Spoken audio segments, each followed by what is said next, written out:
Do you know how the German public thinks about Chinese car manufacturers and NIO in specific? Well, I can show you now. I found something which I found quite exciting to see, or enlightening, let's say it like this. And basically it confirms two things. First of all, we, us NIO investors, we're definitely living in our own bubble. And second of all, we are really early. I'm going to show you. So basically, I've just retweeted this one and said, well, there was an article by Tagesschau, which is basically the German publicly funded state television, if you will. So has a lot of reach. It's very official. And they, well, made an article, which you see here.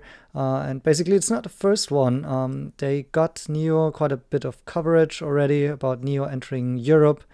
And then that one is more geared towards battery swapping, actually. But this one is the article posted today, and I retweeted it.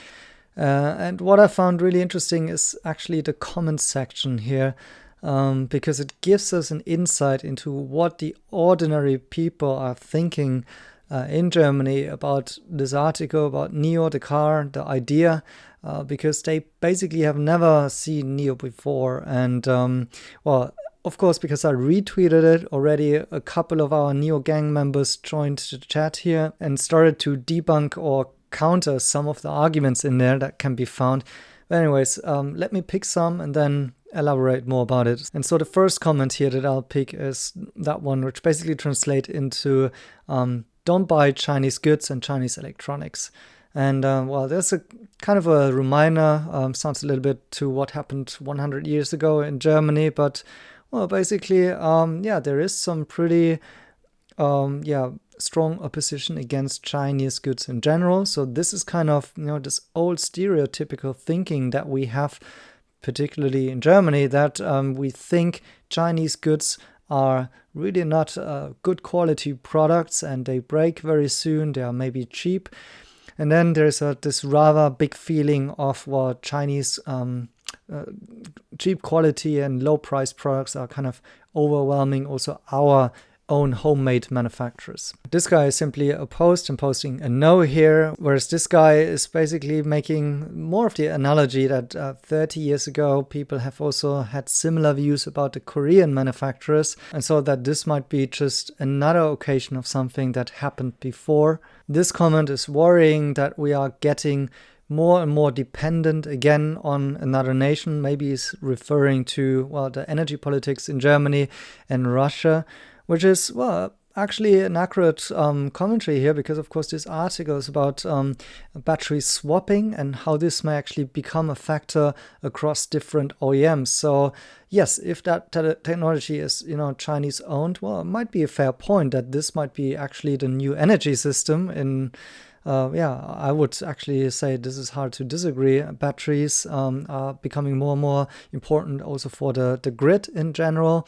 And so I also talked here on the channel before on the possibility of battery swap stations to use them as a grid balancer and also for arbitrage trading, meaning buying energy when it's cheap and then feeding it into the network, into the batteries when it's more expensive, and thereby making money. And of course, the German automotive industry, if they would adopt to such a standard, of course, would have to pay NIO licenses for the patents, and thereby these royalties would go to NIO directly. Then another very similar comment to before, China, cars, electronics, do we really want this? And the next commentary here is basically answering like they will bring it so cheap to the market that basically we all know the market rules, and the market will ultimately find the truth in there. Another one simply saying no thanks, and Chris is saying like, well, yeah, it's okay, I'm happy for it.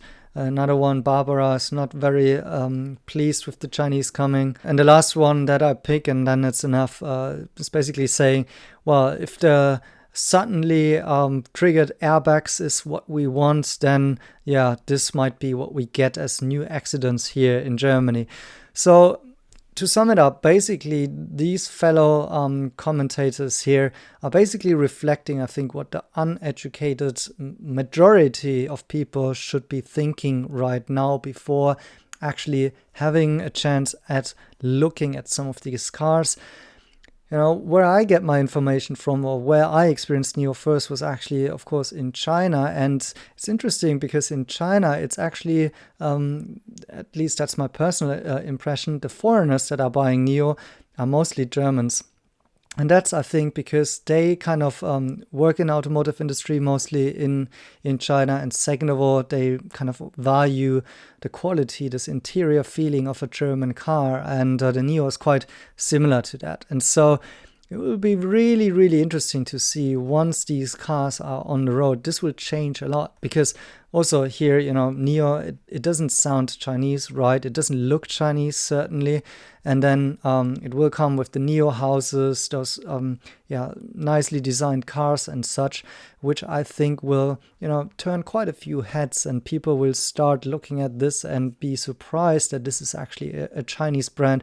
Also referring now back to the pricing and to some issues around airbags or quality and things like that. I think that would be really surprised to see that this is much more similar to buying your Audi, BMW, and Mercedes than actually getting a real cheap car. So this will be the surprise. I think a premium to luxury segment Chinese car entering Europe, and it tells us that we certainly live in a bubble in terms of that we know about this, and some of us have experienced the car already, or we just have gathered a lot of due diligence, but other people, of course, have not. And I think that's just my personal feeling, but I do think NIO might actually be perceived pretty much like a European brand because, it has so many aspects. Of course, also one of the facts that not too many people, and also not in the articles, know is, of course, that the design office is in Munich. The R&D is in England, in Oxford, and autonomous driving. These kinds of R&D developments are happening in the US. So this is really a global company. The manufacturing and all of the main other processes and activities are happening in China, of course, but it's just so much of a Chinese car in the end. And so, just a sneak peek into what people are currently thinking about it. I think that might change dramatically in the future. But what do you think about it? Have you talked about it with anyone in your family? Do you think people in your peer group and friends might actually start driving a Chinese car? Or do you think there are just too many barriers to actually driving and selling Chinese cars in Europe? And then, might this be a big issue for NIO also? Let me know. I'm curious to hear your thoughts. And then thank you guys for watching, and see you in the next one.